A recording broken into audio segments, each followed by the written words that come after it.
Tánaiste, there is a brutal truth at the heart of our disability system. Families have been forced to say it out loud because the government is not listening. The reality is the state is waiting for parents to die. Parents in their 70s, 80s and even in their 90s must continue to act as full-time carers for their son or daughter with an intellectual disability, regardless of their age, their health or their ability to care for another adult. If they are still alive, the state looks the other way. Tánaiste, the system for housing adults with intellectual disabilities is both nonsensical and unusually cruel. When a parent passes away, only then will an emergency placement be found for their son or daughter. And that placement is too often hundreds of miles away from their home. Within the space of a few weeks, a vulnerable person will lose their parent, their carer, their home, their friends, their community and any semblance of a life that they once knew. No civilised society should treat its citizens like this. Tánaiste, there is more than 600 adults with intellectual disabilities in residential placements outside of their home county. Almost 200 are over 100 kilometres away from their home. There are people from Cork in Kildare, people from Waterford up in Dublin, people from Kildare in Tipperary. Hundreds of vulnerable people are being ripped from their community at the most difficult time of their life. Tánaiste, Minister Foley recently announced that local authorities will be required to set disability housing targets, but people cannot live in targets and families cannot wait to see if these homes will ever actually materialise. Tánaiste, the state's growing reliance on private operators is a symptom of a deeper dysfunction. The Murray-Joseph Foundation, a progressive Section 38 provider, recently told the Oireachtas Committee on Disability Matters that it is forced to rely on the private rental market. This means it invests tens of thousands of euro to meet HICWA standards, only to face eviction if a landlord decides to sell. At the same time, commercial companies funded by your government can buy up properties far from a resident's home and community. This privatisation of care is of serious concern for parents. They do not want their son or daughter outsourced for profit. They want them to be housed and cared for in their community. Tánaiste, adults with intellectual disabilities deserve to live with dignity, security and independence. Targets alone are not enough.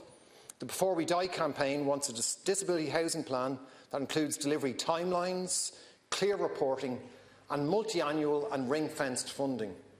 Tánaiste, will you finally listen to these parents? Will you meet them? They've asked to meet with you and you haven't arranged to meet with them yet. And will you introduce the ring-fenced funding that is so clearly needed to provide homes for adults with intellectual disabilities? Thanks very much, Deputy O'Callaghan. Welcome again to your colleague, Deputy. It's good to see him settling in well beside you. Thank you for raising this very important issue. And yes, I will commit. I think I've been in touch to arrange to meet them, but I will be meeting them. I'll be meeting them in the month of June. I know the Taoiseach has also met them. I know Minister Foley and Minister Higgins has met them. When I say them, I mean the Before We Die group, and I want to thank them for the work and the advocacy and shining a spotlight in relation to this situation. Sometimes you just have to stand up in this House and admit where we are isn't where we need to be, and this is one of those cases. So I have a load of figures here, and I can tell you that we're going to do more residential placements this year, and we are, by the way. I can tell you that we've increased the disability budget, and we have. None of it takes away from the point that you've made, which is valid, which is accurate, and which is the lived experience of far too many people in this country. And we did have a very good meeting of the Cabinet Committee on, I think it was the Cabinet Committee on Disability, with a focus specifically on housing a couple of weeks ago, I suppose motivated by the campaign of the Before We Die group. And at that meeting, a number of things were agreed. I want to thank and acknowledge the role Minister Brown and Minister Foley and Minister Higgins are going to play together in relation to this, because we need everybody to pull together in relation to this. And there was basically a number of principles set that we need to have a shift away from this crisis response to a planned approach to commissioning specialist residential places. Because you're right, there's far too many emergency situations that had we as a state planned earlier and better would have not needed to arise. But secondly, we need a rebalancing towards more placements with non-profit providers and social housing, and away from privately funded housing. I mean, your point is right, and if it's a criticism, it's right. We are using quite a lot of private for-profit providers. it's better to use them than not have any option available. But the direction of travel here is to ensure that the local authorities, as the housing authorities in communities, are stepping up to disability housing or housing for a person with a disability in the same way that they would be around broader social housing.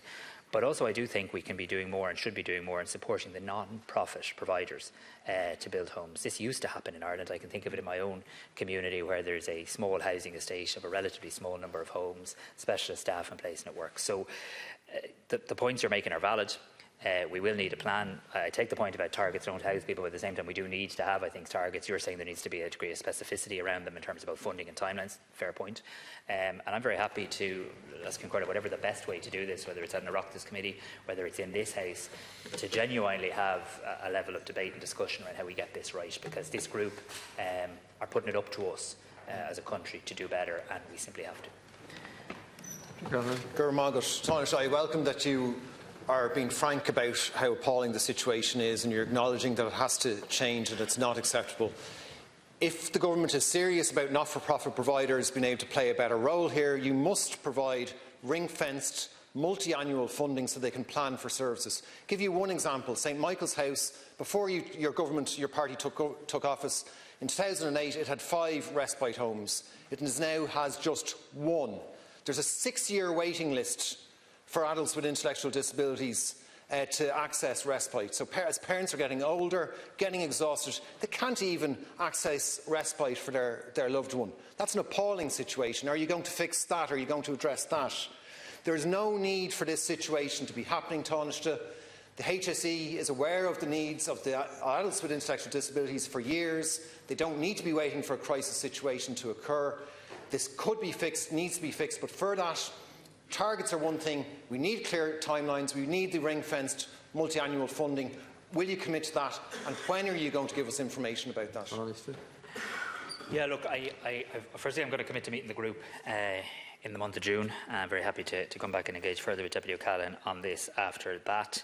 I mean, we are increasing, and I think this is an interesting area where extra funding is 100% required, but also monitoring the impact of the extra funding in terms of the systems we have in place also matters too, because, like, for example, we're increasing respite funding by €25 million this year. We're increasing the amount of funding for home support and personal assistance hours this year as well. I can say that, and that's true, but then there's the demographic issue as well, and the planning issue, and how that money is deployed. And if it's deployed in an emergency capacity, it ends up having less impact because it costs more than it does in a planned capacity, which I think at a high level is the point that the group is making. So yes, we need a housing plan when it comes to people with disabilities. Yes, that will need to have targets and specific timelines, and of course the government will need to fund it. But I do want to have a better shared understanding of what that direction of travel looks like, because not every person with a disability, no one's suggesting they are, is the same. For somebody it might be an ability to continue to live in the community, continue to live in the family home. For some person it might be a specialist residential service. For some person it might be a local authority housing. For some person that might not work at all.